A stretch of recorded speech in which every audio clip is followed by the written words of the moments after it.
Gangle. So one of the themes I heard last time we all talked was about health concerns and air emissions. So I wanted to provide a little bit of information about what we as Community Energy have done for Buckingham Station. Working with the Virginia Department of Environmental Quality, we've agreed to do air modeling. So what the United States EPA does is they set standards for air emissions. And these standards are called National Ambient Air Quality Standards, big long term. But what these standards are is they set standards for various pollutants, basically based on health criteria, not for health criteria of a healthy, normal person. They set it specifically targeted to protect the young, the elderly, those that have predisposed health concerns that may make them more susceptible to air emissions. So the EPA sets these standards. And what we've agreed to do with the DEQ in Virginia is we model the proposed Buckingham compressor station to show that our emissions from that station do not violate these standards. And what that helps do is typically you only do that modeling for very large sources. This proposed compressor station, and I know everyone's feeling this, but it is still considered under the regulations a minor source. It would otherwise not be required to do this modeling, but we agreed to do it because we know there were concerns from the community, so we agreed to do this modeling. We worked with DEQ. We had to provide a protocol for how we were going to do the modeling that they had to review and approve. We've submitted the modeling to them, and when the draft proposed permit comes out, it will be public notice for everyone to review. The modeling, everything else will be available for everyone to look at. So I just want to talk about, I heard a lot in the last meeting about health concerns, especially those who said they had predisposed conditions or they had children. So I wanted to let everyone know that we took those extra steps and agreed to do that with DEQ to try to help provide the information to prove as much as we can that this facility would still be below the standards that EPA has determined to be safe. Question. You are establishing, starting at a baseline, you have an established baseline of what's here already? So the model does assume a baseline of ambient conditions. Ambient. Could you explain that? Ambient is the air you breathe outside right now. So what the model requires us to do is we have to find a representative sample of ambient condition. Then we model the emissions of the compressor station with that ambient background condition. And that combined amount of emissions in the air has to be below the EPA threshold. But the model is going to be established prior to any proposed station being built. No. The ambient conditions are those that you would experience out here today. We then add in the proposed emissions from the compressor station. Right. That combined air quality is then compared against the EPA standards. Against the EPA standards. Correct. The ones I mentioned that they developed to be protective of human health and the environment, including specifically those in predisposed conditions, the young and the elderly. Yes? Do you factor into that the blowdowns when most people get sick, and how do you average out these emissions over a period of time? Yes, so the model assumes the worst case scenario of operation from the facility. So blowdowns are considered, if there's a pigging operation, it's considered. I mean, the DEQ has very strict requirements for how you run the model. And they don't want us modeling the perfect scenario. They want us to model the worst case scenario for the facility. How many blowdowns do you factor in per year? Because it's been stated there's one for maintenance, and then I heard there's 5. But when I was at the Loudon compressor station, they said that the sensors can set off blowdowns for adjustment purposes and safety at any time. So how many do you utilize? So, and we're working with DEQ. I can tell you that was a concern that DEQ heard from the public, and we worked with DEQ to significantly reduce. You mentioned the once every year blowdown. We've actually incorporated some technology to help reduce blowdown significantly, where instead of doing an annual test for DOT PHMSA where you would have a full blowdown at the facility, we're actually going to do a cap test. so we don't blow down those emissions, but we still have the safety checks to make sure all the valves operate accordingly. We've also incorporated a vapor gas recovery system so that under normal operations, if we had to shut the unit down because there was no demand, instead of venting those emissions, we actually recirculate it back into the facility piping, eliminating more blowdowns. So the number of blowdowns, we're working with DEQ on that. It will be specifically spelled out in the draft permit once that's noticed for public review. I'll get back to you on what. When you said public notices, how do you make the public notice? Through what means is there a public notice? Where is it written? What document? How are you doing public notice? Sure. So the Virginia DEQ will do the public notice. It will be on their website. They will put it out in a newspaper of general circulation in the area. It will be on their website. So there will be. It will be noticed in the media, essentially, that it has gone out to public notice.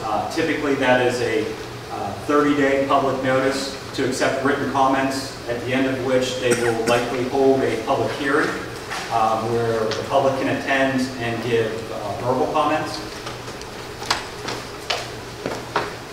What we would probably do, maybe Richard can maybe get toward the end of his presentation, because he may cover some of the answers. Oh, you don't mind? Okay, that's fine. I intended it to be more of a question and answer. I wanted to cover the one modeling thing because I know we heard that last time, but I really wanted to answer folks' questions. If you get to build a compressor station, and if there is an emergency, one, how will this community be notified? And two, what have you at Dominion configured as an emergency response mechanism? Sure. So it's probably best if I hand it over to Jeff, who's going to be the manager of operations.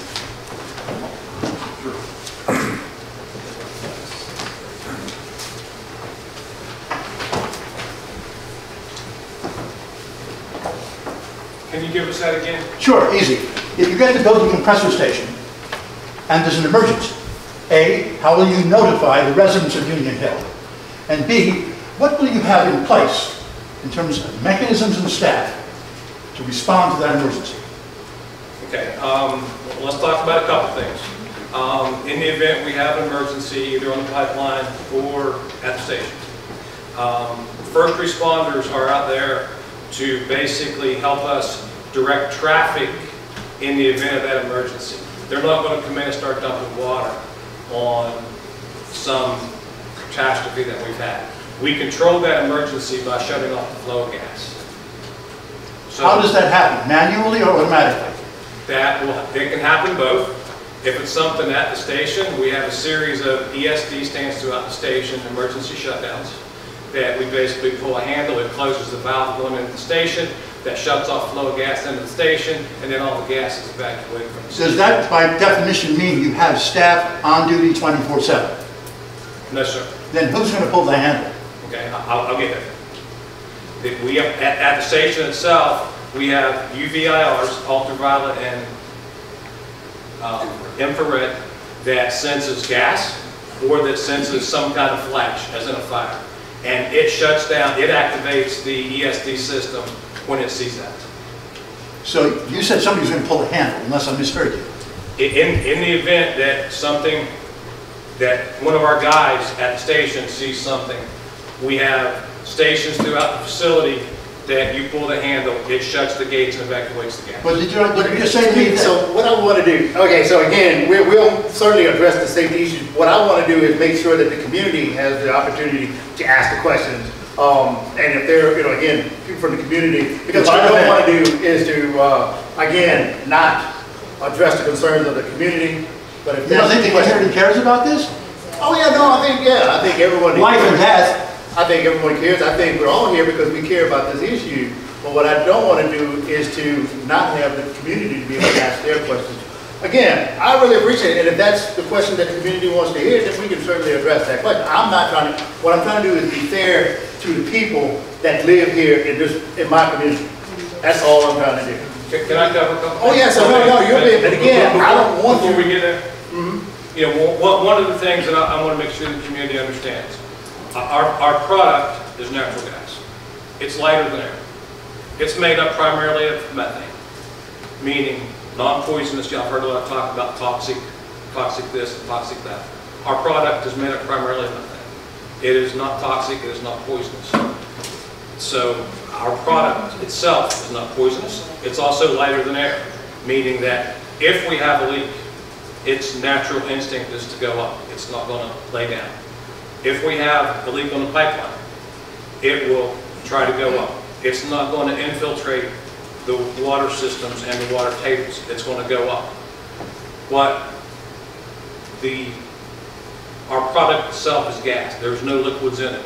We have filter separators at the station in the event that we happen to get something in our transmission pipeline that will take any of that kind of stuff out when it hits the station as well. We're not anticipating that we will have anything accumulating at the station on a regular basis, but we have filter separators there just in case.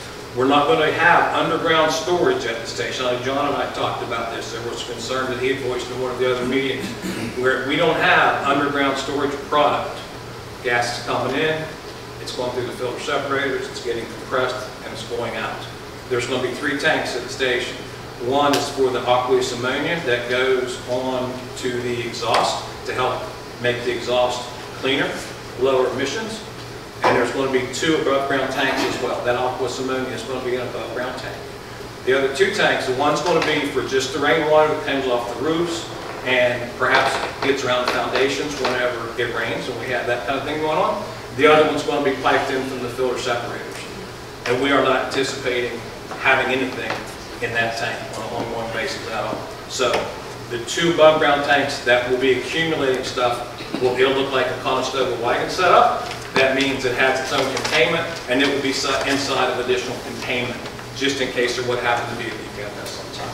So there's 2 levels of security outside the tanks, what we refer to as containment, along those 2 tanks that are potentially accumulating a little bit of fluid from time to time. So those are a couple of points I wanted to make about the product and about the station. Yes, ma'am. Go. I'm sorry. Go ahead. I would like to hear the answer to his second question. Is the community made aware if there is an emergency, and if they are, how would you provide that? Mike, you want to speak to the emergency plan and how it's handled? Yeah, I think there's going to be an overall emergency plan, but for the compressor station itself, we will have an emergency plan we want to develop. I have something I brought from me from the last location I worked at, and this is just a kind of a condensed version that I carry in my truck 24 hours. Anywhere I go, I have this with me. When will this be available? Pardon me? When will that plan be available to the public? Right now? I can't answer that. Do you have copies? To the public, it will be No. before Do the you have station. copies right now to give to this community? No, sir, they have not been Can developed you yet. give us a date when you will have and time that we can pick that copy up? For security purposes, we don't normally release our emergency plans to the community, sir. But To the emergency response. But what will happen is a requirement of the special use permit, actually, it has to go to the board of supervisors. It has to be vetted by Buckingham County. So we can read it there. Yes, I'm pretty sure. When's it gonna be there? Sure. I cannot answer that. When the compressor station goes, right before it goes into service. Yeah, the emergency plan will be completed before the station goes into service. Yes. Okay, I understand that, but I want to be able to read it. Sure. And I want to know when you have a target date projection of operation. Yeah. Before The station- community should be well aware before the prior station- to this. Before the station goes into commercial service, we'll make it, it'll be in place before the station goes into service. Okay, I get cards from you people with emails so I can make sure it gets released to this. I will take it on my responsibility to make sure everybody here gets a copy or has the copy to read. Amenable? Yes, no, maybe? The answer is yeah, we'll give you cards. I'm sorry? Yeah, we'll give you a card, sir. What- Okay. Again, I mean, the answer is, I mean, yes, the community needs to know what the emergency plan is. The community needs to know, again, whether it's from the emergency management system here, the responders here in Buckingham.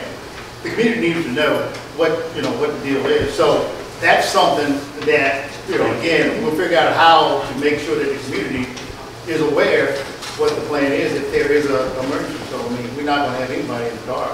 Okay, one more quick question. I worked on an LNG ship running between Indonesia and Japan. I handled the gas, I loaded and discharged. We were put under a benzene program. Are citizens of this county going to have benzene testing because of their proximity to this material? The Coast Guard did it to us as mariners.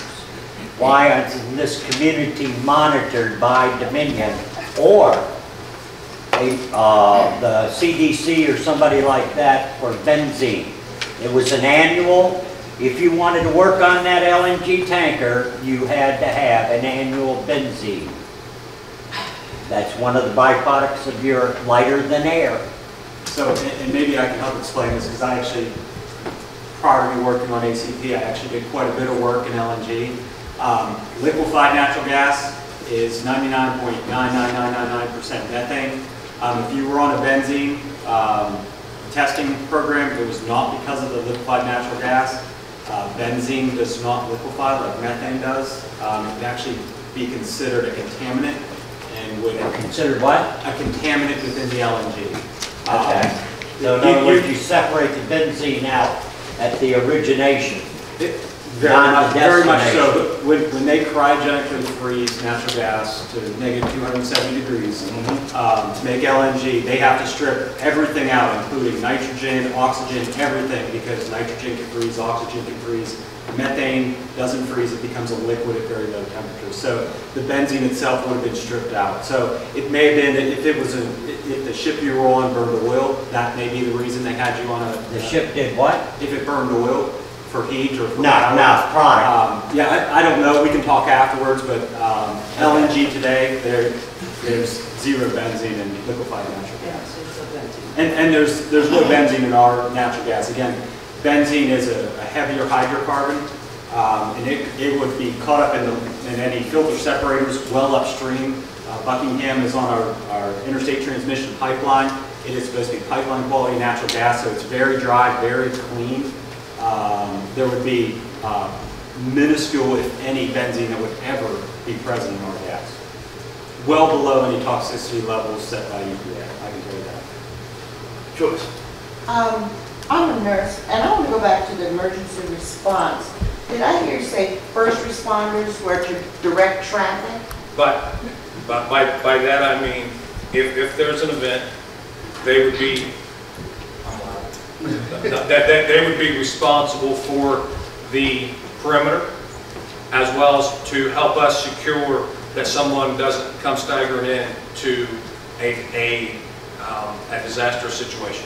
Okay, because They're, like if we have an event on the pipeline, they're not going to go pouring in. They're not going to go cowboying in and start dumping water on everything. okay. We are going to close the valves, and that will get rid of whatever our issue was. Okay, I'm not worried about the compressor station injuries. I'm worried about injuries and first responders to what's in the community. So if there's a problem in the community, you've got your first response.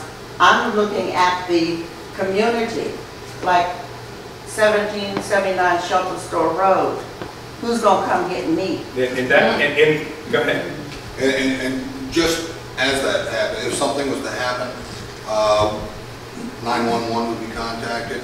More than likely, there would be like a reverse 911. It would be the emergency responders probably contacting folks in the community. So the volunteer rescue squad? I'm not really sure what you have in the community as Okay, far as the emergency so it's on response. Buckingham County to come get me.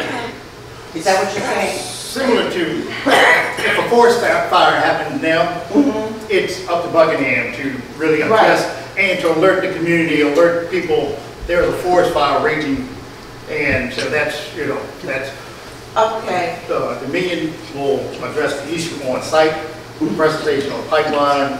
but the community is up to Buckingham, the rest of us is up to Buckingham. Very similar to, again, Yeah. as if it was, you know, something happened right now without the pipeline, how would the community, you know, how would Buckingham notify the community that something is happening in your community right now? Okay, and I heard the word aqueous ammonia.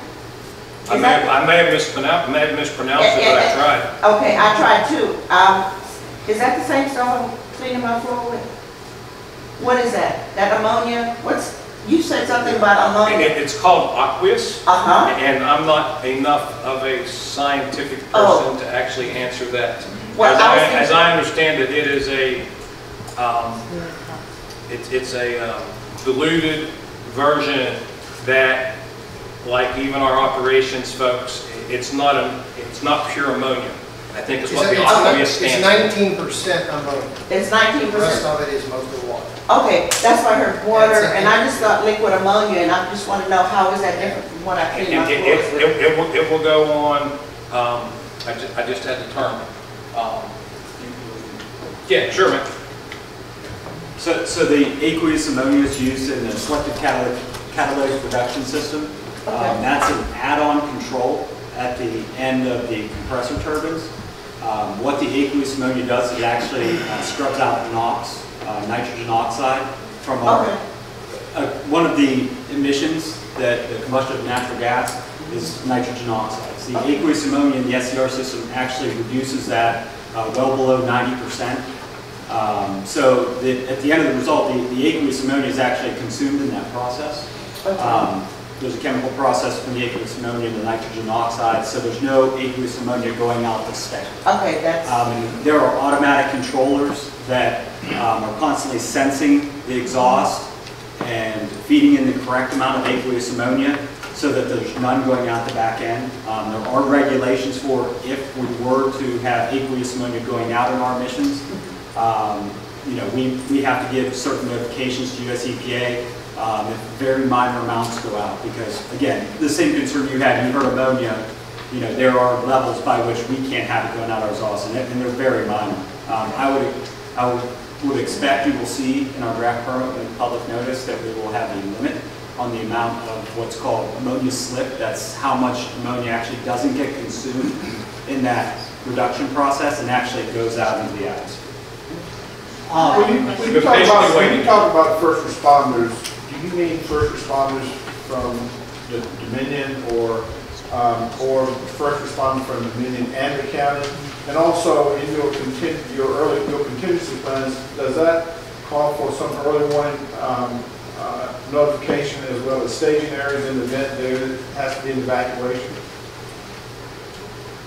I think normally during the emergency response plan that's put together, a little different than the emergency plan that the station puts together. The emergency response, I think there'll be people from Dominion, ACP, meeting with state police, the sheriff, the fire departments, any of the emergency responders, and saying, here's the pipeline, here's the compressor station, and work out some type of plan with some different scenarios.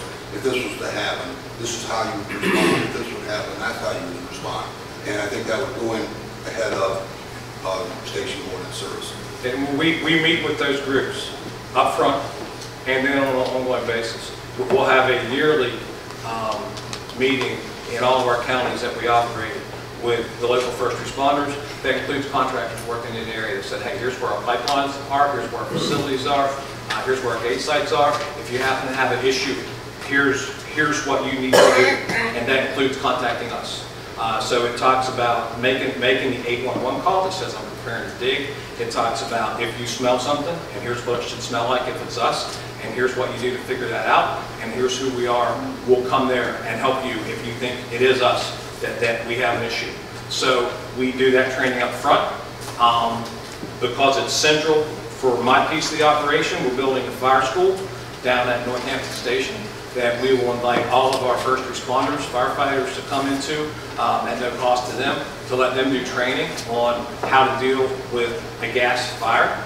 And again, our main objective there is to let them see that they need to let us turn the valve, as compared to trying to fight this thing with either fire extinguisher or water, that kind of thing. So we're going to have an ongoing fire school available for all of our first responders. We do meet with them regularly, and we do contribute to them, again, at varying levels throughout all of our operations.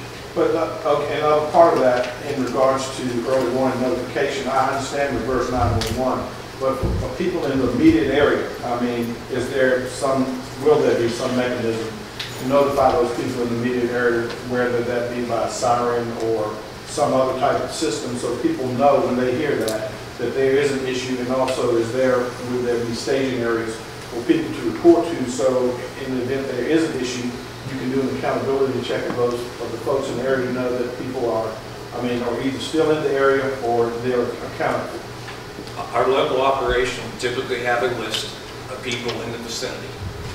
For a non-emergency event, if we are going to have a relief valve that we need to test, if we're going to have a small blowdown on the vessel that we're going to blow down, we will give the local neighbors a phone call a day in advance, 24-hour notice to say, hey, tomorrow morning sometime between 9 and 12, we're going to do this. You'll hear us.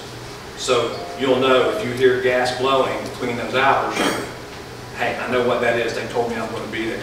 In the event of an emergency, Mike and his staff will know what people's in the area with a series of phone numbers. So 911 and the reverse 911, excuse me, as well as saying, I know who lives there, and here's phone numbers. I need to start calling and start knocking on doors.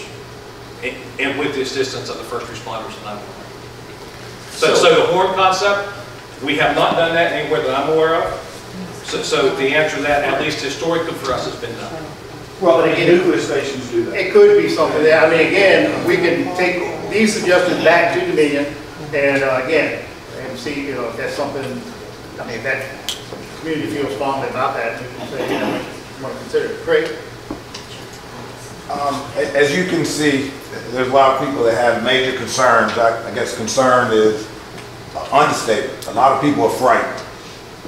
Now, you talk about cutoff valves, you talk about automatic cutoff valves, handles you pull down. Let's take the worst case scenario. If there was an explosion, how big could the explosion be? That's what everyone's frightened, that there could be an explosion. I think someone needs to discuss, assure us in some kind of way that you have more than just a handle to pull down, and it can't be manually. And I know you say you have safety valves, but that's, we need to hear more of that to make us a little bit more at ease, because people are frightened. Because then you say it won't be manned, and I understand it won't be manned, but I think people, they have major concerns about what if. And I think, if you could explain to us a little bit more about if there was an explosion, what could we expect? And I think that's something that everyone would like to hear, some kind of response to that. I think the incident of an explosion is highly unlikely. It's highly unlikely. If you look at the statistics of transportation modes across the board by the federal government, you'll notice that pipelines are the safest transportation for products. You look at trucks, you look at railroads, pipelines are far more safe. And we can show you statistics on that. And how many safety valves and, but let me just say this. We're regulated by PHMSA, we're regulated by FERC. We fly our pipelines monthly. We do line walking for leak surveys. We look for encroachments. We look for construction activity. We look for any third-party contractors digging near our pipelines. We do valve maintenance. We do valve inspections. We do a lot of preventative maintenance things that would prevent this catastrophe that you're talking about. Can you answer Mr. White's question? How big is the blast zone? Well, that's hard to predict because there's a lot of factors that go into predict. You guys better be able to know how big it could be. You're the experts. There's contour issues, there's a lot of different issues that, or factors that can play into how big a catastrophe or explosion could be. Well, since you know the location, it seems to me that you should know those things. Did you have an explosion in Amherst? We don't, that's not our facility.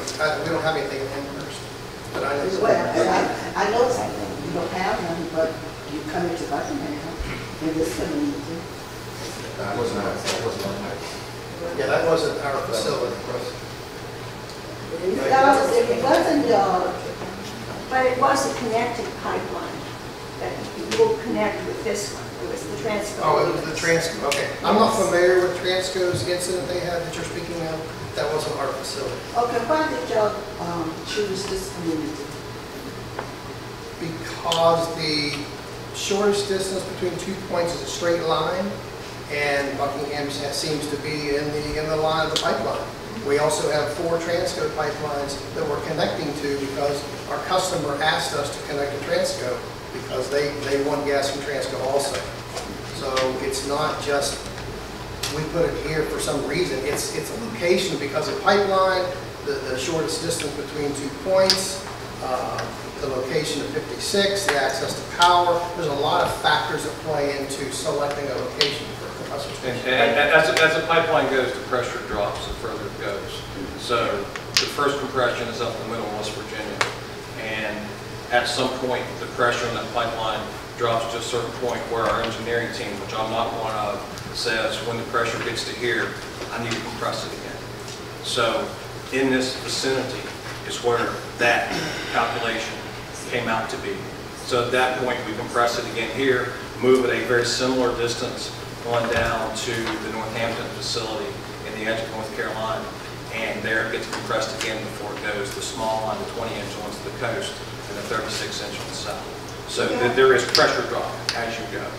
It needed compressed again here. And so what I've heard is they're usually placed 40 to 60 miles apart. Why was this one placed, the only one in Virginia, here in an environmental, if this is an environmental justice issue, if you guys weren't aware that this is an 85% African-American neighborhood, to start, it was just, it was the best place for it. You certainly have been aware of it since we did a very verifiable study of that. And yet it still remains in this 85% African-American neighborhood, the only one for the entire state of Virginia. The distance between compressor stations is based on hydraulics and your pipe size. Just like electricity in a pipeline, you've got friction, which slows the gas down and lowers the pressure. Our compressors work on a compression ratio, so they have to have a certain suction pressure and a certain discharge pressure to be able to flow the amount of gas that we're required to flow. And that's why we went with a larger pipe size, so we would only have 3 compressor stations. If you go to a smaller pipe size, that means you got more compressor stations along the line to keep the gas moving. And that distributes the pollution along the line, instead of putting it all in one neighborhood. And here's what I want to do, and I'll get Ms. White asking the question in the back as well. But I think there's still some questions around the emergency response. I mean, again, I don't know if, I just see from the community, and I think we want to make sure that you understand what would happen. Again, like they indicated, the likelihood of anything happening is remote. But if something were to happen, how would the community be notified? What would be the response? Who would be responsible for that? I think the community deserves to know that. I think that's a response that we will get back to you. If again, I guess we can't, the emergency plan for the compressor station is a little different than the emergency response plan for the community. And I think we're interested in the community, the emergency response plan for the community, correct? Yes, but you realize the failure to say what the size of the blast zone would be essentially defeats everything you're nicely talking about right now. It's sort of like saying, how do we defend against a certain disease? Well, we're not sure how quickly it spreads. Until you can answer that question, you can't defend. Similarly, perhaps you can't defend against a potential disaster and its effects on this community until the company comes forward and says, well, it could be 100 meters, 20 miles. We need something finite, or how can you possibly reassure this community? Right, sure. I mean, so that, again, that's why we're having this. And That's so the answer. let me say this too. I mean, I think that's why we're having this dialogue, because we want to try to get information from Dominion to the community, and we want to make sure. Mr. White's question is still unanswered. How big? Right, and that's why I said that, you know, in the interest of time, perhaps we can get that answer and get it back to the community like we did in the previous meeting as well. Because hopefully this is an ongoing conversation. This is not an end all. This is not the end of it, because we're open for a more of a discussion. Yes, Ann? Thank you, Basil. I would just like to share that we are definitely hearing about your concerns about being sure the emergency response can meet the needs of the community and give you the assurances and comfort level. And gives you the assurance and the comfort level that you're looking for. I would like to say, you know, aside from just controlling the flow of gas at the compressor station, maybe our technical experts here can talk about Dominion's entire gas control operations center. But as far as emergency response, we have met with and worked with every local government along the pipeline route, including Buckingham. And maybe, as Basil suggested, a follow-up is to also have the emergency response department here so we could share with you the meetings that we have been having with them. They're very talented people. We want to be sure they're fully skilled to address any issues that may come up, because the Transco pipeline is already here in Buckingham County. Dominion already operates in another part of the county, the Bear Garden natural gas generation facility. So you do have emergency response personnel in the community who have an awareness and skill and response related to facilities that use and move natural gas. Our firefighters are all volunteers. Did you know that? Yes, sir, I did. Did you know that it takes about 20 minutes for them to get here? Could I get to Mr. White? Because again, he's been sort of patient with me. Buckingham is considered a hunter's paradise. We have everything here from trees, bears, down. And I was just wondering, and I had this question raised sometime, is what about the wildlife if something really happens? And what about the wildlife when you have a blow down? Thank you, Mr. White.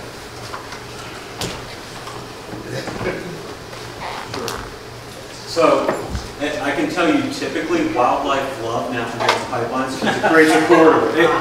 Honestly, I lived in West Virginia for numerous years, and I can tell you, hunters love a natural gas pipeline, especially deer hunters, because it creates a nice place for them to hunt deer.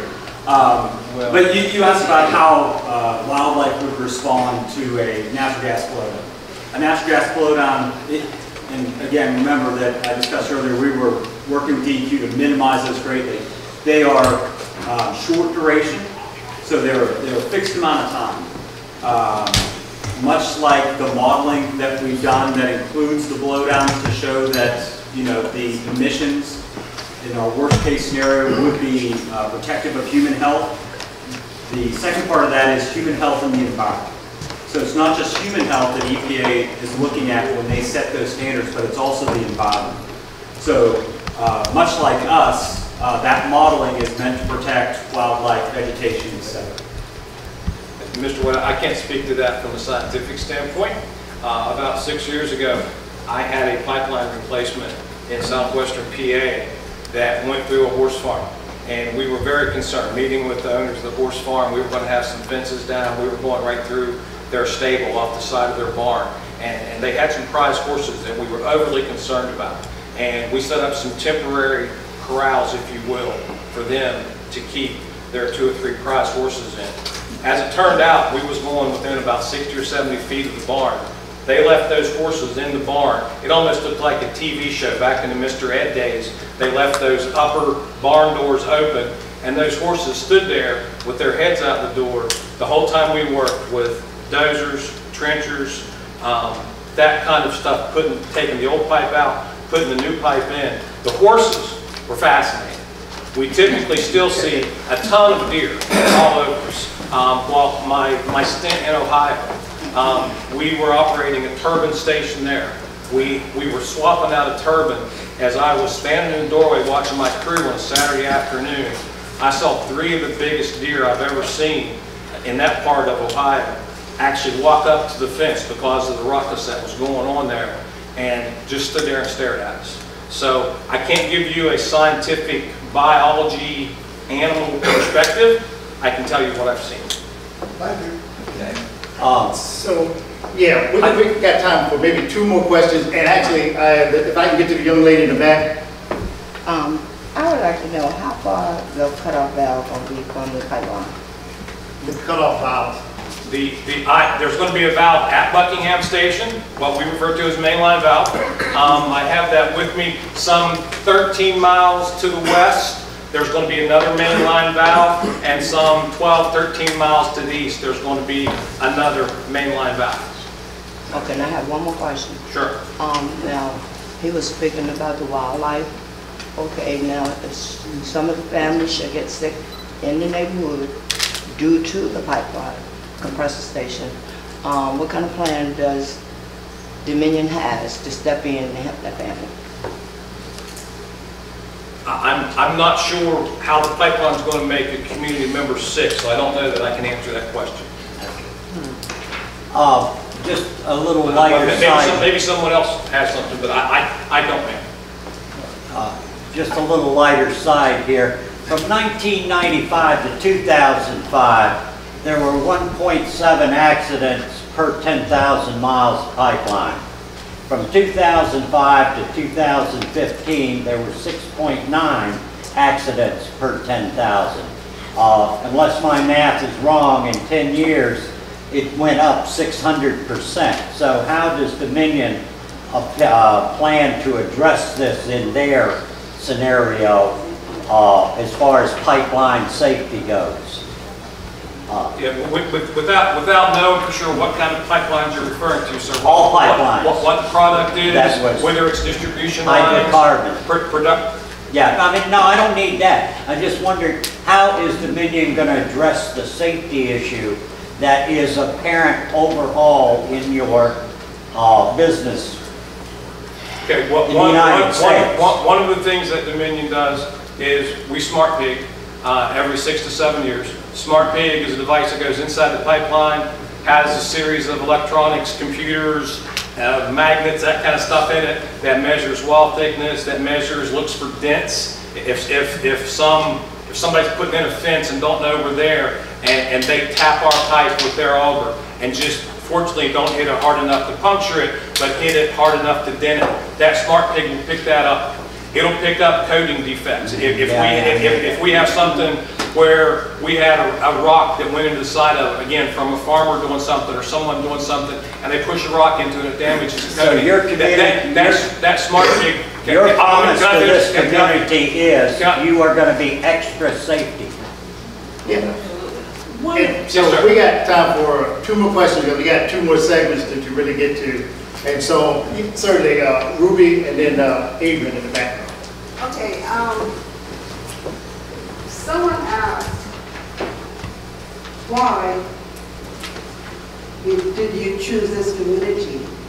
And your answer was because your customer asked for this? What do you mean, your customer?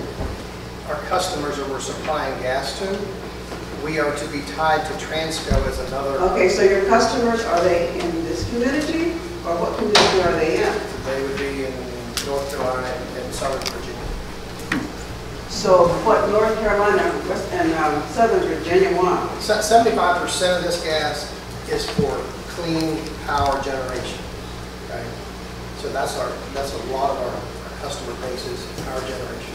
Okay, I'm not quite sure I understand what you mean by It's a power plant. Instead of generating power with coal, we're generating power with natural gas. And there is a customer here in Buckingham, the Dynex facility is supposed to actually utilize some of that as well. We are actually up against time, and Adrian, I get indicated, Adrian, and then we'll wrap up this.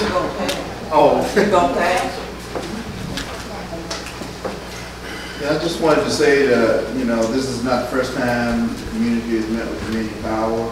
And a lot of the things that we we expressed before. And it just certainly seemed that you would have more information prepared for us as far as emergency responding plans and things of this sort. Certainly hope going forward in the future that you all are willing to take time to break that sort of thing down and come with some real information that we can grasp to in order so that we can be assured and feel somewhat relieved if possible. That's all I have. Thank you. And I'll just say that we will clearly commit to doing that. As you heard, the emergency response plan for this facility has not been developed yet. It will model some of the other ones. We haven't started construction yet, so we haven't gotten to that step of the process. But and it's got to go through the Buckingham County Board of Supervisors. There will be an opportunity for it to be shared with the public, and we'll commit to doing that. Yes. I'm going to have enough, Basil, you know that. But speaking as a nurse, one of the things you look at the health issues in the area, and sometimes when there is something new, then other health issues develop. And I think that's what we're talking about. People can be allergic to anything, things that you think they're not allergic to, like the water coming out of their shower, and people break out in a rash. So there can be changes in the environment. And I think we're asking, what if, okay?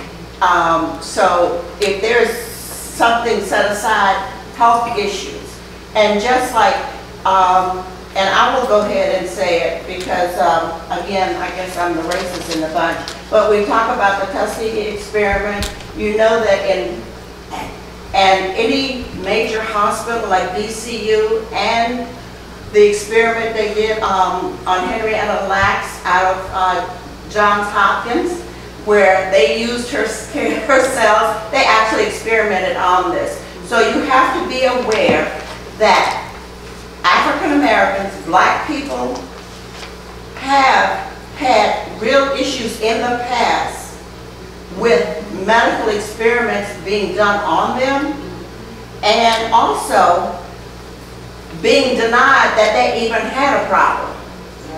Okay, and again, nurse since 1971. So just for you to take that with you when you look at health problems, maybe we need to make sure there's no increase, or if there is an increase, how do you respond? Right. No, and I appreciate that. And what I've heard actually, and Mr. Laurie, I'll give you the last word because again, I mean, certainly you've been dedicated.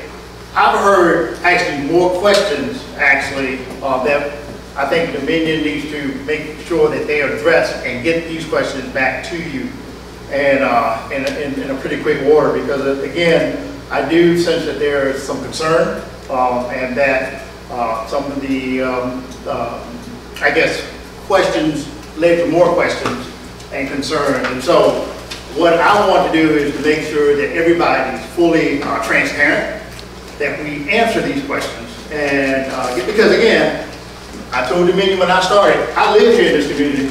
I work with and love this community, and I want to make sure that they get the information they want, they're looking for, and make sure that Dominion provides accurate information, but also that the community has accurate information as well, and not, get misinformation or information that's scary and all that thing of that nature. So I want to make sure, and so you have my word, my commitment that we're going to take these questions. I'm going to get on the phone if not tonight, but tomorrow, and make sure that we address these answers about the emergency response, address about the blast zone, or you know, and the questions, the tough questions that were raised. So I'm going to give it to Mr. Laurie to close it out, and then we'll move forward to the next session.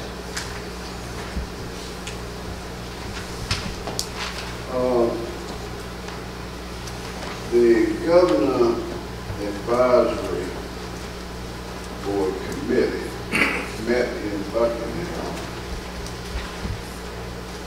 approximately 2 months ago. At that meeting, the DEQ board members spoke. He gave a report.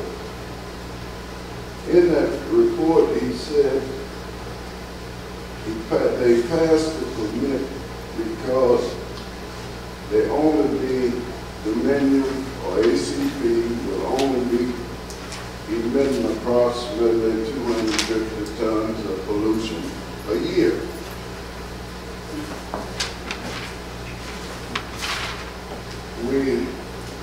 I was curious as to how they arrived at that particular figure, since the horsepower for that compressor station has been escalating since the beginning, from 4 years ago. With the escalating of the horsepower, to me it seems like more or less, more than likely, the pollution level would increase. And at the same time, how would we know more definitely the amount of pollution? And at what point will we know exactly how many horsepower the proposed compressor station will have?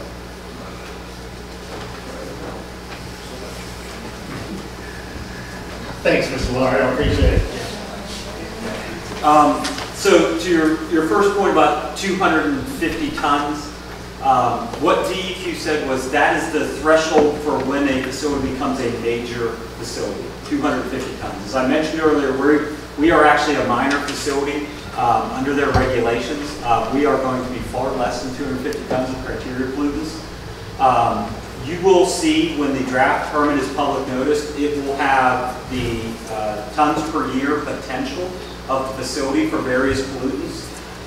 And then once the facility is in operations, we will have to perform testing of the units. We will have to do periodic reporting to the state agency of what our emissions are, both on a real-time basis and on a per-year basis. All that information will be available to the public. So not only will, in the draft permit, you know what our potential emissions are, which will be less than 250 tons. So you will have that detail, but also going forward, you would be able to find out from DEQ what the emissions were for the last year. You will be able to check, I want to see their last emissions test to show that they were less than that pounds per hour rate that they took as a limit in their permit. Question. I knew that was the last question, but to this part. But one of the concerns is that the industry and Dominion as well has always gone far above what the regulations. When we've taken a look at the record, Dominion has broken so many of the records. They've gone. The limit was here, they went there. Okay?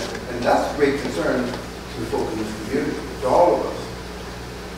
Yes, sir. I understand. And did you? I can tell you, Dominion takes great pride in its dedication to compliance. Dominion Energy operates tens of thousands of miles of pipelines. We have over 100 compressor stations. We've got dozens of, electric generating facilities. But you're compliant. Dominion is compliant. Right? When you look at the individual, when we look at them, we call them potential points of failure. So how many emission tests we do how many days we operate where we don't have any issues. So if we operate 150 compressor stations for a whole year, you know, every day is a potential point of failure. You know, while there, you know, for any time you have thousands and tens of thousands of potential points, you know, there is the potential, and I'm not going to argue that there aren't times where we have had a deviation from compliance or non-compliance. And we've reported that to the agency, and we've taken the corrective actions to get back into compliance. If we fail an emission test, we shut the unit down until we can retest and show compliance. We're not going to sit there and operate out of compliance. And to finish up Mr. Lauer's question, right now, sir, we're at a shade under 54,000 horsepower for the station. I've been involved with the project for between a year and a half. That number hasn't deviated in the past year and a half since I've been involved. I know it took a jump when we had to put in the extra pipeline to avoid some endangered species on the West Virginia line. So that required some extra horsepower because of the extra pipeline. But since I've been involved, it's stayed consistent right now. It's about 53,750 or so. Can I ask a question? As far as the horsepower goes, if the compressor station comes, it says 53,000 horsepower, what's going to keep it from getting to be 75,000 horsepower? It's permitted for 53,700. That's a good question. And I can help answer that. So the air permit will limit our horsepower. It will say exactly how much horsepower we can say. We can install. Also, FERC, in their order, Certificate of Public Need Necessity, they certificate our horsepower. So in our FERC order, it says exactly how much horsepower can be at Buckingham Station. For us to deviate from that, we have to go back to FERC and get them to supplement and amend our order, which is not in. They usually do. But you've done that now, right? Well, so you weren't going to expand, and 2 years later, you went through this process and added another term. That was a separate project. We had an additional customer come to us. Sure. Yeah, and this could happen again, right? Are you saying it'll never happen? I can't say it'll never happen. I mean, but I can tell you right now, we have no plans at all to increase the horsepower. Okay, so what we'll do, very much that's akin to you putting a garage in and your neighbor not liking it, and you saying, I swear I'll never expand my garage. You sell your house and the owner. I'm sympathetic to you. I mean, business can change. Next year, you might need a bigger compressor. I have a question. You say that if you pollute up to the mandated, if there's a possibility of going over your mandated limits, that you will put additional technology in place to reduce the emissions. Why not do that now? That tells me that you have the technology available to do that. Is this just a cost-effective thing for you? No. Well, so why let don't me be you clear. do it now? Let me be Do it clear. now. The technology we're placing on the station is more advanced, and we're reducing emissions more than any facility in Virginia. You heard DEQ clearly state their goal was to make this the most restrictive, if not one of in the entire country. There are facilities that are being permitted all over the state, all over the country, that cannot come close to the reductions that we're putting on. We are putting on technology that is not required. We're putting on selective catalytic reduction, oxidation catalysis, and gas recovery. It is not a matter of we can reduce that further. We are pushing the limits of how much that technology can reduce emissions. When I refer to if we were to exceed emissions, what I'm talking about is a failure of one of our controls. We would then have to shut down the unit until we can repair that unit so it's operating properly. And is this proven technology? I mean, it sounds pretty hypothetical. No, absolutely. This is so new. SCR has been used across the country. We are using it to the maximum extent practicable. Across the country, can you tell us where across the country? Loudon Compressor Station has SCR. So let's move on, because again, we have actually 2 more segments to really talk about. What my commitment to you, because I'm here, it's my goal again to get you information that you want. There's a lot more information that I think you want, you need, and it's my commitment to you that we will get that information to you answer the questions regarding, again, the emergency response. Again, around protecting the community and some of the health questions. So again, that's my commitment that we will get this information and answer it. And again, we'll keep coming until we answer it satisfactorily. You may not agree with it, but again, we will address that issue. What I wanted to do, what I tried to do was to have 30 minutes for each segment.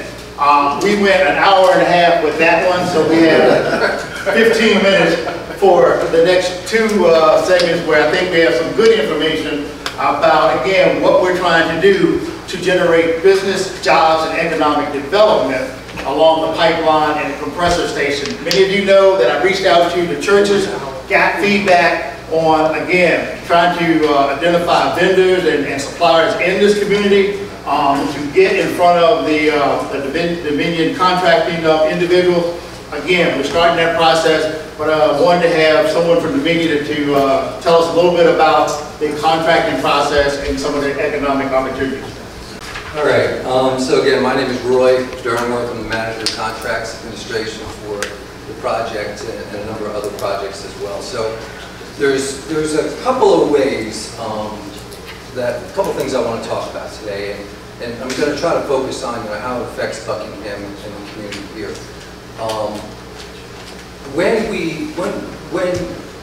Once we start construction is when you're going to see the benefits of what we're doing now with our suppliers to try to bring jobs and spend into this community.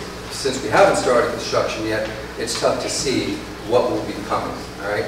But the spend is going to be in the form of a couple of different ways. One we call direct spend. So this is spend that is sourced directly by our prime contractors, where they go out into the community and they hire either labor, be it for support of the pipeline, or they require services and materials that come specifically from the community in support of the work that we've, in support of the work of building the pipeline as well as the compressor stations. The other form is an indirect spend. So this is spend that's associated with all the resources that are going to come into Buckingham. So there's roughly, I think, around 75 resources at peak during construction of the Buckingham station. There's going to be over 800 laborers associated with our prime contractor that will be coming in into Spread 6 to build the pipeline itself. All those people will be coming in and they're going to need all the resources that your community offers in order to support them. It's like if you moved. These guys and gals will be coming in for over a year in many cases. They'll be coming in, they'll be living in your community, and as a result, you're going to be utilizing all types of services, from laundry services to your gas stations, to your restaurants, any entertainment you might have, vehicle services, your banks, your dentists, your doctors, anybody that's in the community that provides those services or materials are going to be utilized. Hotels, accommodations, RV sites, all these people have to live somewhere, right? And so they're going to come in and they're going to procure those resources, in some case supported by Dominion, by ACP, all right, to ensure that we're bringing in the best resources possible to build the project. When the project first began, I've been involved with it now over almost 4 years, I guess. One of the prime things, one of the prime objectives that was handed down to me and others on the project by Leslie was that we were going to identify the best possible resources. In doing that, we're actually, in many cases, subsidizing the cost of some of those facilities in order to bring in those best possible resources, to make it attractive for them to come here versus go to a different pipeline. So that's the indirect side. Some of the direct side that's going to come in, and we've, as you said, you guys, our external affairs team went out and identified, well, first identified from our prime contractor, what are the types of services and materials that are going to be needed that they're going to subcontract in the community. And then our teams went out and they identified the service providers, the retailers, the material providers in your community that currently provide those services. Created a list for us that identified about 50 different services and material providers in your community. We then took that list and we shared it with our prime contractors and told them, we want you to give special consideration to these resources and utilize them where it makes sense for the project and for the business. Right? So that's a big step that we've taken, I believe, for Buckingham, more so for Buckingham, I can honestly say, than most communities, although it's expanding, because it's clear that a strategic objective is to source as much of this locally as possible. Also to provide as much diverse opportunity to diverse suppliers, to diverse material and service providers in the area. I can tell you from the supply chain side, having been responsible for the procurement of all the materials and services, every bid that went out included diversity requirements. Right, where the primes had to come back to us and show plans and provide us targets of what they would like to achieve in terms of diverse spend, so that we could then utilize that to help define as part of our criteria for selection of those resources. Specifically with our prime contractor for the pipeline, there will be reporting on local content, there will be reporting on diverse content once the construction starts. And so we'll be tracking that to make sure that they're staying on top of it, because it's a key strategic objective for us. So, sure. So, how many people will be coming?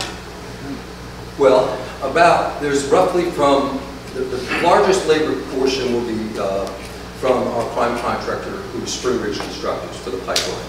And Michaels is the member that will be building Spread 6, right, which Buckingham County is in.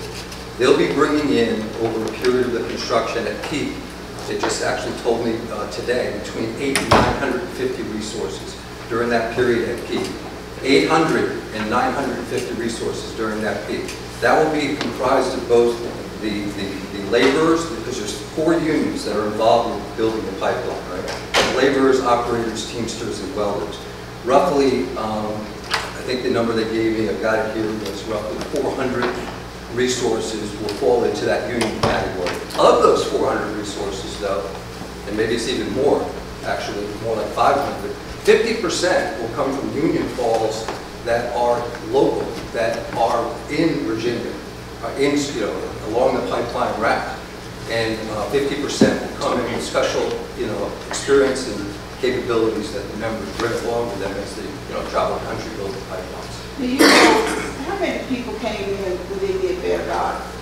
I don't know. I was not involved specifically with that project. Okay, but typically most Bear Garden pipeline. Yeah, when they did Bear Garden down there, when they did that. Was it a large diameter? It went on by the power station. Oh, power station, okay. This is different. There's a lot more resources being brought in for the construction of the pipeline itself than you would see for a compressor station. The compressor station itself, it's more like around 70 resources at peak, so it's fewer. Although they'll also be subcontracting many of the same services, like concrete suppliers, to aggregate suppliers, to services like dumpster services, porta johns. I can go on and on, office supplies, paving companies, septic contractors, fueling stations. These are all resources that they're going to need to execute. But I was just wondering the people that were actually... For the compressor station or the pipeline? I guess both. Well, the pipeline is a lot, many more resources are needed. But they were spread out area. Yes, spread out over the entire Spread 6. It's not going to just be in Buckingham County. What makes up Spread 6? Well, Spread 6,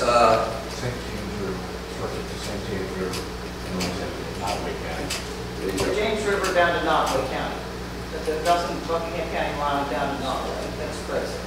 We just tell them too, well, we had over 115 people sign up with the unions. We had the open house.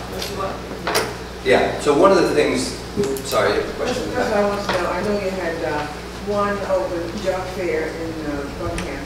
And I'm concerned about what percentage were minorities involved in that meeting at the job fair. I was there and I didn't see that many. And I don't know if people unionized. My other question is, where is this advertising? All the vendors and all the procurement to go through. Where is that advertised? Is that going to be in the Fargo Herald? Is it Sure. going to be in the Informant? So there's- You have another local paper? Yep. Because otherwise, I think it's... How do you know, right? How do you, Right, how do they know? how do you get involved, right? That's right. So let me answer the second question first.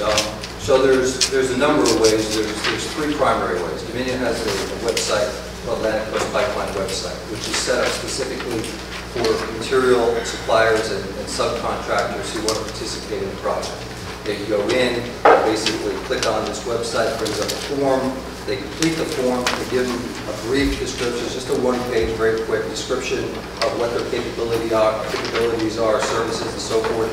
And then it also asks, actually, specifically, are you a diverse supplier? And defines what diverse means.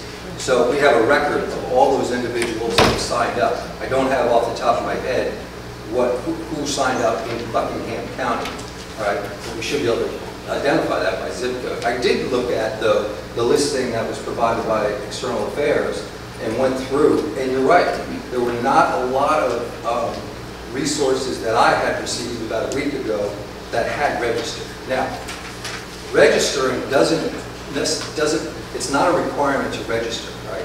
What we're doing here is more powerful than registering on that website. What these guys did a week or so ago in identifying the businesses in your community that can provide support to this project is way more important, because now we know what the types of services and materials you can provide, and we can help to push that. Yes. Just one thing I'd like to expand on that just a little bit. The last meeting we had, I passed out a bunch of my cards, and I want to thank everybody that took one because I've taken numerous phone calls. In fact, last week I spent 3 days with a gentleman from Buckingham County to get him a job in West Virginia on pipe. So he contacted me, so I've had a lot of contacts. I get 2 or 3 calls a week. But Basil spent a lot of time out here, Felix has. We spend and anybody that's with Dominion, as soon as they get a phone call or somebody's interested, they forward it through to Lloyd's organization or to the unions, and it's worked really well. And I really want to thank everybody here because I've taken a ton of calls from those cards. I really have, and I appreciate it because I can get them before they can get a job. Sir. Project start to finish, how much time do you approximate or take, and which day will you all be working? 5-day weeks? Will you be working 7-day Sure. weeks? Yeah, well, I think if all goes well, we'll begin mainline construction clearing in September timeframe for spread 6. And so, and that relies, we got to rely on getting the final permits to make that happen. But assuming it does start, I would anticipate that we would be complete no later than our goal would be to be complete by October 1 of 2019. But most likely sooner for spread 6. The terms of the work schedule, typical construction work week is 6 days a week. All right, they're working 10 to 12-hour days, 10 to 12-hour shifts. Yes, ma'am. How is all of this, I'm going to look at all of this activity coming from Dominion Pipeline, being that I live so close. I live only 1/3 of a mile from the Transco Pipeline, 150 feet from Dominion's property line, 500 feet telecommunication tower, half a mile from the compressor station, 1/2 mile from the campground. Wow. What's next? Well, I guess your concern is about having so many people, around you in your neighborhood. Well, it's not going to, it's not going to work like that because we're talking about 800 or 800 to 900 individuals at peak now. Yeah, that's not at any one time, at peak. And that's spread across, in this case, I don't remember how long spread 6 is. About 60 miles, right? And it's crazy because I'll go out, or I'll hear, somebody will go out to a pipeline, and they're like, there's supposedly, 300 people on site. You look around, you don't see anybody because they're spread out, along the route, working on so many different things. It's not like you have all those people congested in one place.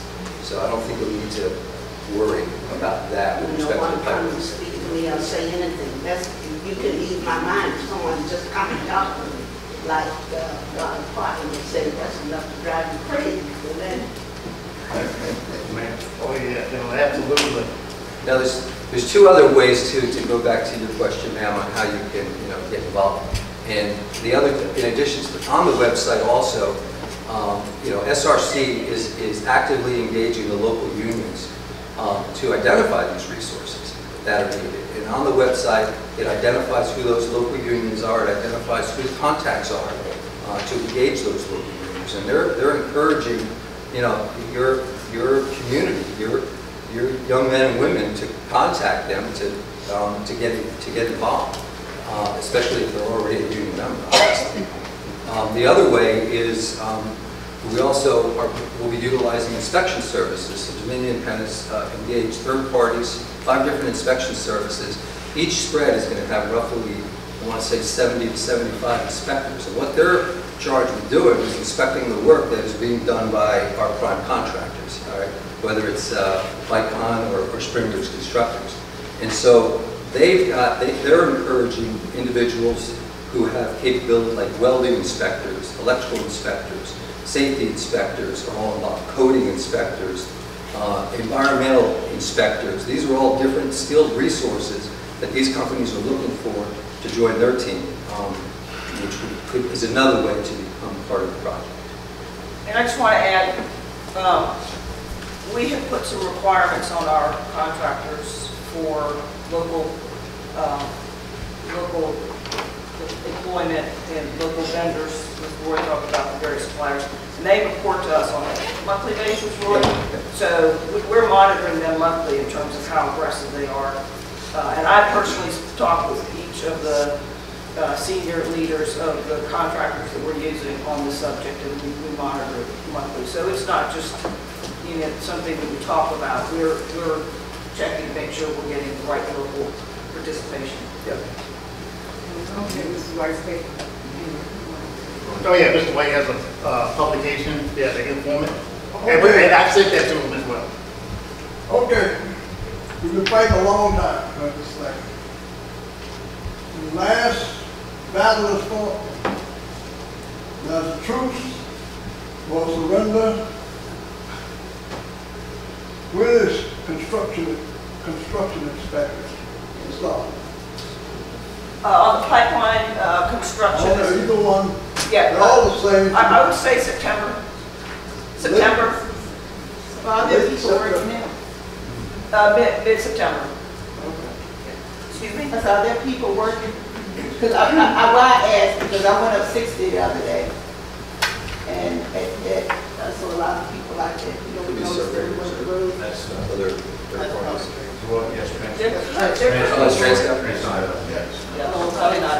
Okay, well, I just saw people, I just saw and we were actually talking about the pipeline. I said, okay, there they are, right there. We still need a permit from the Commonwealth of Virginia. And that's, we can't do anything until we get that. This man. What do you consider local? Isn't it more regional than local? Yeah, that's a good question. I think that, we need to be transparent. Local, we're trying, local for Buckingham means Buckingham zip codes, right? That's local for Buckingham. Local generally means North Carolina, Virginia, West Virginia, as well as you can break it down to counties, other counties, right, along the route. So you can go to, the statewide level, you go to the county level, in your case, Buckingham. Yes, sir. I just want to say this, how y'all doing, Joey Goodman. We've said a lot of things, and I just kind of wanted to chime in just a little bit here to make sure that we kind of keep the conversation kind of going in the right direction.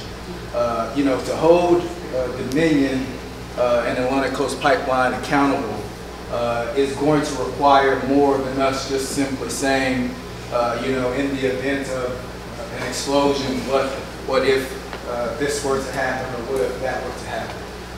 And I'll kind of give you kind of an analogy to kind of put some things into its proper context. If I were to talk to my cellular phone company, I wouldn't necessarily ask them in the event if the satellite that my phone is connected to were to fall out of the sky, would you be able to tell me if it fell here, what would happen? So why am I saying that? I'm saying that let's keep the conversation focused on where the rubber is going to meet the road.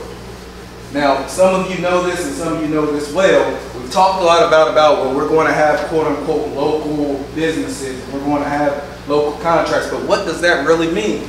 I mean, really, what type of infrastructure do we have in terms of minority-owned businesses, women-owned businesses, in order to support some of these things that we're talking about? So we also have got to include, when we're going to hold Dominion accountable, we're going to have to hold them accountable to help us to build some infrastructure, to help us to build some businesses, to help us to work with some people in order to do exactly that.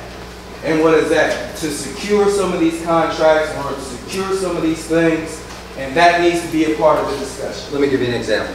Right now, we're working with a local contractor. Right now, we're working with a local contractor, a local owner of an RV site, right? And that owner has brought to us about 27, a possibility to implement about 27 different sites that would support the living accommodations that will be needed by both the pipeline as well as the compressor stations. All right, we're in talks with them right now. We're on the verge of signing a letter of agreement with that individual in order to move that forward to a contractual phase of the process. All right. Along with that, I also happen to know that that contractor, that owner, that business owner, has already engaged a subcontractor that is local to Buckingham County to do the excavation work. All right, at least that's what has been reported to me. All right, so that's a good example of where Dominion stepped in, provided direction to our prime, but it's got to match our needs too, right? It's got to match what we need to do the work. In that case, it does. And so there's a good match there. We push to make that happen. I'm expecting there'll be more like that. You got to help us figure out what those are too, for us to help you. One reason why I asked about it, when Bear Garden was down there, I was unaware of what was going on. I have a business there in Dillon. Okay, all these people started coming in.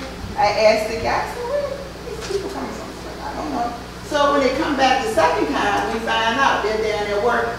Now, I mean, there's hundreds of vehicles are going through Dillon every day. I bet you about, at least in a week's time, I would have 3 to 4 people coming to my shop. Do you know of anywhere we can find somewhere to stay? And I'm like, you know, you and everybody else are looking for somewhere to stay. And one guy came in, asked me for my name. I'm like, how do you know me or whatever? He said, look, he said, you got to find me somewhere to stay. He said, I'm here from Nashville, or from Memphis, and, you know, so he ended up finding somewhere to stay. But I mean, people are just flooding in. So I was just like, are we going to be prepared for this? And I think the community needs to know, because people probably be knocking on the doors like, do you know anywhere we can find What kind of shop do you have? I have a barber and beauty salon to deal with. And I mean, they were flooding in. And we didn't even know, you know, so you need to be ready for all of this. Yeah, I mean, yeah, they were coming in, and I mean, they became like, you know, local friends or whatever, and some of you didn't know, some of them came to community day and all of that, but they are here. So like I said, you know, we have to be prepared for this. Not just show up, right? Yeah. Well, that's what's so valuable about the listing that the external affairs and the community put together. Because now we've taken that listing. There's about 6 different hotels on that list, as well as an RV park.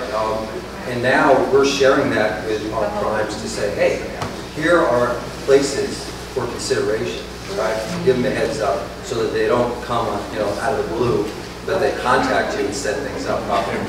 Yeah. We've got a group, a housing group at Dominion. Yeah. And I've gotten multiple phone calls from people from Buckingham County that's been referred to. It's been referred to the housing groups that Leslie, I guess, your department put together. But we've got 2 ladies that do nothing but try to put housing together. And they've done a great job. And all the phone calls I get, when I get a phone call for housing, I give it to Colleen or Ashley, and they put it on a list that's distributed to our contractor, SRC. It's to the Michaels. It's distributed to the inspection crews. So that information is out there.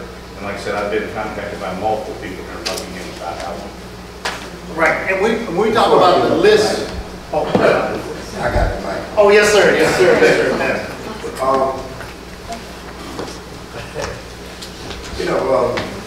We're hearing a whole lot of information, and some of it is helpful, some of it is company hype or company line. We understand that. one question that I have, that if, and most of us here, we're opposed to the pipeline, we're opposed to the compressor station. You already know that. But if you come and you have this present footprint, what is the footprint going to look like after the construction crew is gone, after the compressor station is put here? You know, what is this community? Okay, you know, we're concerned about the if factor. Okay, what can this community expect besides hearing you say we're going to be good business partners, you know, we're going to be a good partner with you? Okay, I think the Dominion has a responsibility, okay, to lead something in this community. Has to be. Okay, something has to be here. Okay, you just can't come. You know, we don't want it. Okay, I know I don't want it. Okay, but that's always the, you know, the question is, do you think we feel that we can stop you? Okay, that feeling is not going away. But if you need to leave something here, it's something, a lasting impression. Okay, not to buy us off, but something to help to change this community besides leaving a compressor station here. Because no matter what you say, okay, the property values are going to be low. Okay, folks won't be able to do certain things with their properties that they want to do because of the compressor station, because of a natural gas line intersecting with another gas line. Okay, this is still the perception is and will remain the same no matter what you do. Okay, I mean, you're wiping this area off. And we need to know, we want to see something or hear about something that can be done. Okay. I don't think there's anything that can be done that we can, there's no bargaining chip for our air, our quality of life, the resources that have been developed in this community historically and culturally. You still have an air permit. You still haven't heard on the water. And you're moving forward with this as if it was in place. It is not in place. It is not in place. You still haven't reckoned with this environmental justice issue. It's a very big issue. It's a very big issue that needs to be addressed.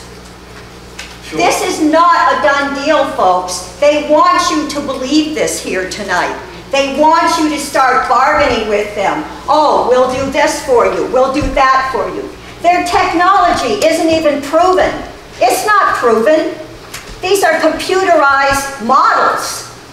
This is not about protecting you. It's about saying they're going to protect you. There's no substance to it. None. Please do not believe this. It's greenwashing. It's manufactured statements to make you believe that they have your best interest at heart. We know what they have at heart. Pastor Paul has said it time and time again. It's profit. It's not about people. It's not about Union Hill. And it's not about Buckingham. So no, and again, I want to respect your opinion. I want to respect everybody's opinion. Again, I live in the community as well. I fully understand. I don't think anybody stood up and said, we want the pipeline, we want the compressor station at all. I don't think anybody in here said that. I know I didn't. I don't think anybody in my family. What I am saying and what I'm trying to do, very similar to what Cheryl has indicated, if this pipeline comes through, I want this community to be prepared to take advantages of economic opportunities, jobs, business opportunities. I don't want us to be caught flat-footed if it comes through. Now, if it doesn't come through, that's fine. We can go back and do what we did. But if it comes through, don't we want to be prepared to take advantage of the opportunities? Don't we want to hold Dominion accountable and say this is what we demand in our community? I mean, again, that's the discussion that we want to have. I think we need to take zero off the table to say, we don't want anything. I don't think that's the community that I grew up in if this thing comes through.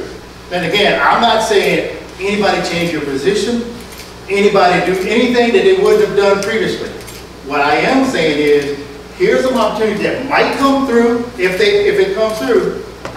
And here's the thing, when we developed the list, the vendor list that we sent to Dominion, the supplier list, many of you in the audience right here got emails from me. Dominion kept coming and said, we want more names, give us names, and the names that were sent, they were business right here in the community. They're right here in Union Hill. That's what I dug up. That's what I mean. So many of you know that that's the information that went to Dominion to try to get business. So again, you know, that's this conversation. That was a conversation that we started 2 months ago. And again, I just think a smart community, a community that I grew up in, we want to look at all the options. We want to look at everything and not just say, well, you know, I'm not here to tell you what the community wants. I'm here to say there may be opportunities if this pipeline comes, and I want this community to be able to take advantage of those opportunities if this pipeline comes. That's the discussion that I'm interested in engaging in, because I want to see people with jobs and I want to see people with economic opportunity. Quickly, I want to segue, and Roy, thank you. Roy is the person to contact me again. He has contracts. Many of you know how to get in contact with me. I'll continue to get in contact with you. Ron and Felix over there, they also work in the community. So if you know of businesses or anything, suppliers, please connect with Ron and Felix over there. Or, you know, again, somebody from the church, because I email people and I try to call, but I can't call everyone. So I'd like to hear from as many people as possible with any names or businesses or opportunities. But at this time, I know we are running past time. I do want to turn it over to Ann Loomis. At our last meeting, we put a lot of energy not only talking about jobs and economic opportunities, but we also talked about how Dominion could, ideas around community support.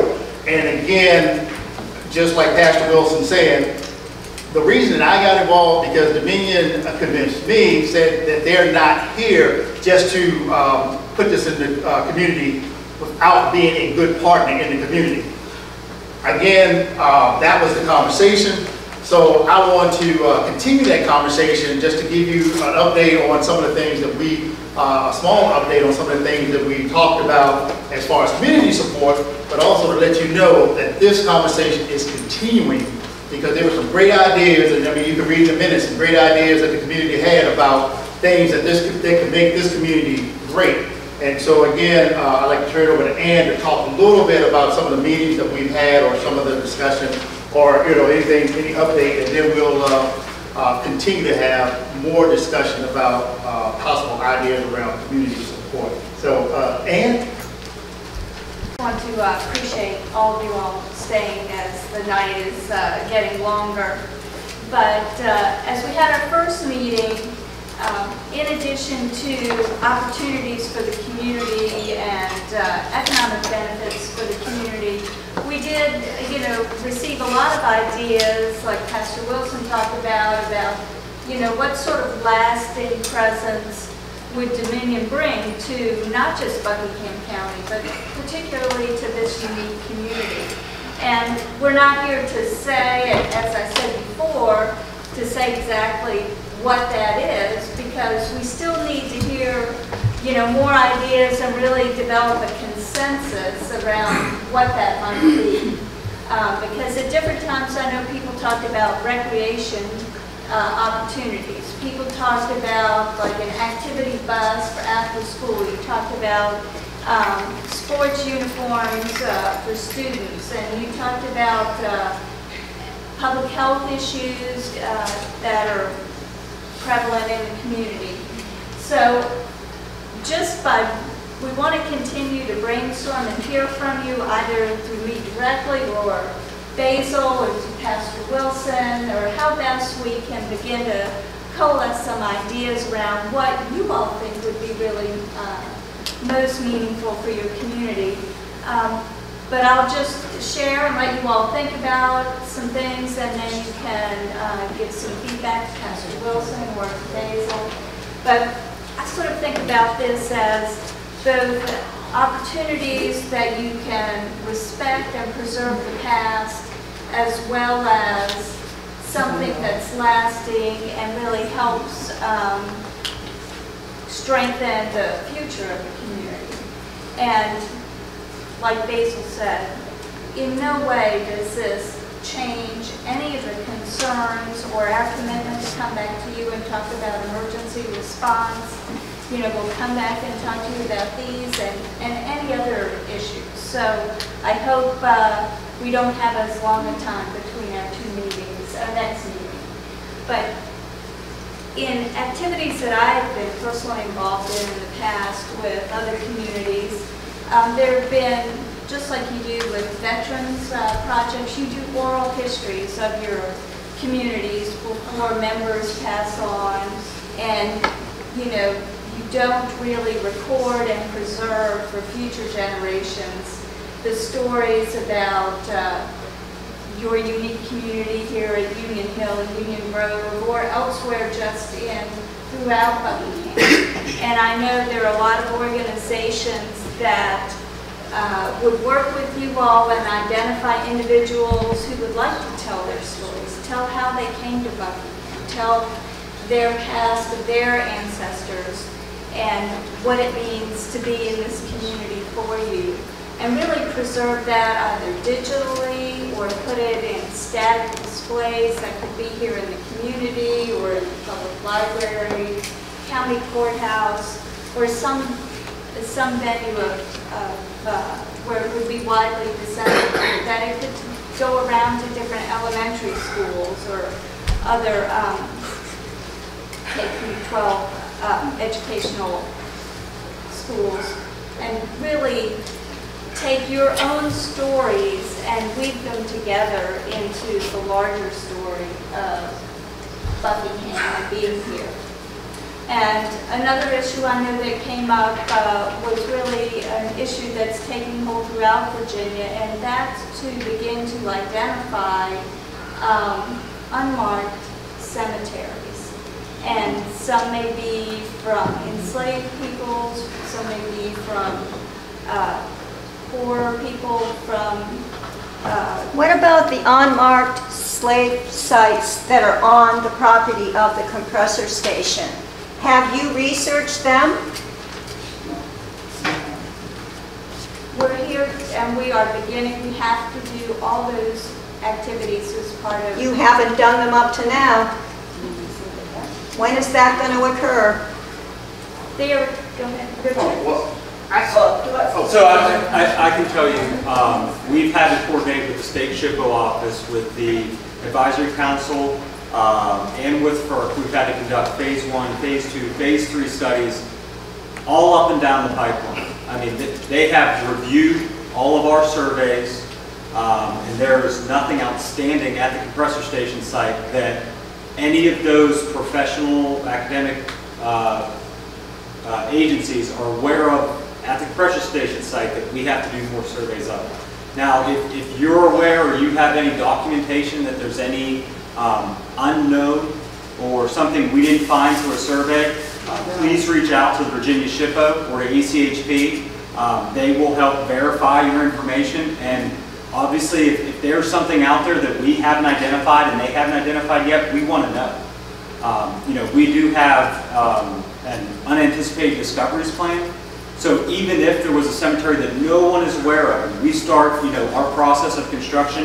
If we come across something, we have to stop work. We have to bring in the Virginia SHPO, we have to bring in the federal agencies, and they then put together a plan of what we have to do to preserve that site, to properly make sure that that site is documented, etc. So if you have information on the compressor station site that there's something that hasn't been found and no one's aware of, please contact the Virginia SHPO and provide that information. Or contact us and we'd be happy to work with them. But what I'm also talking about are potentially other sites that are not directly within the path of the pipeline or on the discrete compressor station property. we have heard of a potential site that is property owned by the former owner of the compressor station. Oh, not coincidental. So we have heard of other locations that we would be interested in learning about, figuring out how best to identify and document and preserve them, but without disturbing the sites either. So that's another opportunity of sort of the larger umbrella of preserving, documenting, and then making it available to the public and, you know, future generations to know what's really here in Buckingham County that's not yet been recorded. Then in the future, we'd like to figure out a process whereby we can begin to take a lot of these very good ideas we heard at the last meeting and work with everybody and Pastor Wilson and leaders in the community here, and then really begin to crystallize on what you all would think would be most meaningful, not what we would identify and say, here, this is what it's going to be. So I just want to give you that preliminary report as the night's getting long here, and hope you'll continue to think about that and reach out to Pastor Wilson or Basil or myself, and we look forward to coming back very soon. Thank you. Thank you, Ann. And as she indicated, this is a relatively new discussion. I mean, we started again about 8 weeks ago. We heard from the community, great ideas. Certainly, you know, again, Mr. Charles White, some great ideas. Possible Black History Museum. Again, we're the birthplace of Dr. Carter G. Woodson, the founder of Black History. I mean, again, I think there are a lot of ideas that we heard that Dominion is considering. And again, those ideas came from the community. We want the community to be involved. And that's, again, as Ann indicated, we're looking at a mechanism that the community will make a decision about what it wants, and working directly with Dominion, and to show that, again, Dominion is committed for the long haul in the community. And so, again, a lot of the great ideas, you'll see some of those in the minutes. And again, there have been some subsequent conversations as well, but I think there have been some good movement on some ideas as well. Yes, Gerald.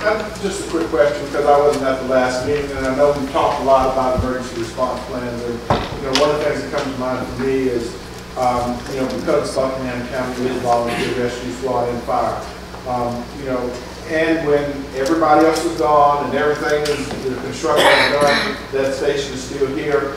So I don't know if there's been some discussion with the county about having even, whether maybe paid emergency response or something in the community, because right now the close to Midmore, I believe, is closed, and some others. So I'm just saying something maybe in the local community that will be here in the event that you had those kind of catastrophic events that can respond, I mean, locally, and maybe be supported by the Dominion. Sure, absolutely, and I think that's reflected in the minutes of the previous meeting, because again, we had a lot of discussion about investing in emergency response. That was a big thing, but no, I think that's a great idea. Any other questions, concerns? Yeah, Craig? All right, well, everyone that's with Dominion and its associate contractors, we appreciate you guys being here, and we understand that you work for Dominion. That's how you take care of your families, things of that nature, but we're happy. And Basil, you don't have an easy job, but we appreciate the state and Dominion getting Basil, one of our own, to come in and mediate instead of sending someone from DC or Richmond. We trust, well, I trust Basil. A lot of us trust Basil. We grew up with it. So, and Basil, I know you're catching a lot of flack, and there again, we know your job is not to promote, convince, but just to bring the facts, and we appreciate that. And you know, we hope that Dominion, you know, and this is a plan B, there's two different things going on. You have those that are protesting. You know, you keep protesting, but since the compressor station is going to be in this community, we have to have a plan B if it does come. And that's what this meeting is about, if it does come.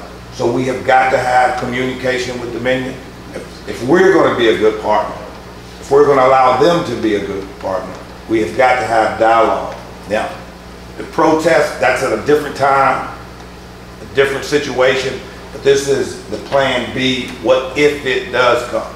So we have got to have dialogue. And to have dialogue with Dominion and its affiliates does not mean anyone's giving up or giving in or selling out. But we have got to have a backup plan if it does come through. So we've got to have that dialogue. Reverend Wilson and our other leaders in our community, you know, we demand that you have dialogue because you're responsible for this community if it does come. Because if it does come and this community doesn't get anything out of it, we're going to run some people out and we're going to be very upset. And that's unexcusable and unacceptable. So we need responsible people sitting down, having dialogue with Dominion so we can have a great partnership if it does come. So.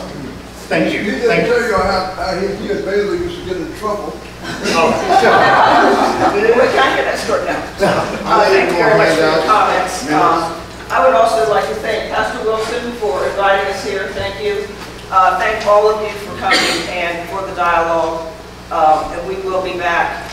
And I heard loud and clear the concern on the emergency plan. There's some work to be done there. We will certainly share that with the community. But we look forward to future conversations. Thanks. Thank you. Are there any more minutes? I'll send you, I can email you the minutes. You wrapping up? Yes, I want to wrap up because it's getting. Oh, yeah. And so, yes, and again, because I have a commitment to the community and I want to make sure that that your questions are answered. So, if does Tuesdays or Thursdays work better? I know we're not going to set a date right now, but again, it was hard to set this date. But again, I want to look maybe about 2 weeks, 3 weeks at the latest to have another meeting to answer these questions and to again start that process about again how to get representation from the community to talk about what they might like to see in the community. So Thursdays or Tuesdays, and maybe about 2 weeks, 3 weeks. We'll get together. Okay, well, we'll all get together. And just let me say this now, I'll turn it over to Pastor Wilson to close. We're all human. We don't get everything right the first time out. There have been mistakes along the way. There have been some bruised feelings, hurt feelings. We don't get it right. But, again, I think it's incumbent on us to sort of back up and say, hey, this is what we really would like to do. We'd like to, try to get it right, to try to understand each side. And so again, that's all, again, I think some mistakes have been made, some misunderstandings may have occurred between the community, between Dominion. And, and again, I just think it's good to have this type of dialogue because I've been in discussions around the world, and I'm giving my to Pastor. I've been in discussions around the world, and I've seen so many people say, we really want peace. We really want peace. But at the end of the day, people want peace on their terms. As long as they don't have to change anything, they want peace. And you see it reflected in our politics today, you see it reflected in our communities today. As long as no one has to compromise, we want peace. So again, I just, mistakes have been made, but we need to continue to have this conversation if we want to be a community moving forward. So again, that's my job. I want to turn it over to Pastor Wilson. Again, I want to thank everybody for being here this afternoon, and I'll turn to you to close in your own way. I certainly want to thank you. Listen, I was getting long. We didn't discuss everything. There's a whole lot more to be discussed. Everybody has an agenda. Okay? Everybody pretty much knows what they want. And some folks are not going to change. Some folks are going to change to my perspective, viewpoint. Okay? And I'm not necessarily going to change to your perspective, viewpoint. But there has to be, there's always the question of the art of look at, and the Union Hill Church community, this community, I have a responsibility first to the Lord. I have a responsibility to this church. I have a responsibility to this community as pastor, and to stand, speak the truth, and be straightforward, and to be honest, and to be fair. Then I have to be fair and honest to myself, because I cannot live a life that is a lie. And so there are a lot of things that we have to deal with. And usually when we have meetings or anything at church, you know, I would like to make people smile from this time. And so, look, y'all know I got to go home. Why? You have a young wife. Because I have a young wife. That's right. I got a young wife.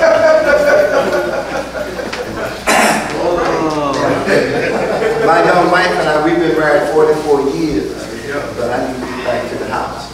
I just wanted to thank all of you for coming. We would like for the next meeting to be in this vicinity. Okay? And we'll get together, we'll schedule a date. And but I'm saying to you that whether it comes or not, to be a good, for the Dominion to be a good partner, you need to bring something to this community. I'm not talking about what the county is talking about. I'm talking about this community. Either way you go. And that is a cost. It appears to me that that's a cost that Dominion did not factor in. Okay? And, it wasn't factored in. I'm not talking, you know, and so I'm looking at the broader picture of the situation, because there is we have a plan A, we got a plan B, and possibly a plan C. But this community is going to have to be satisfied, and we're going to have to come to a consensus of out of where it goes. I want to thank all of you who have made a special effort. I like talking. Okay? You know, we all shop at the same store, we all eat the same, but no, I'm not a vegetarian all the way. I'm just teasing. But you know what I'm saying. You know, but we all, when we bleed, we all bleed the same color. Okay? It's all red. Okay? And so we are all the same. We're all spirit. And that's what the scriptures tell us. Okay? And so we're going to have to be on here. That is the court that we're going to have to be on. I want to thank our friends that have come from North Carolina. Oh, good to see you. Okay, I want to thank our state person, the head of our NAACP,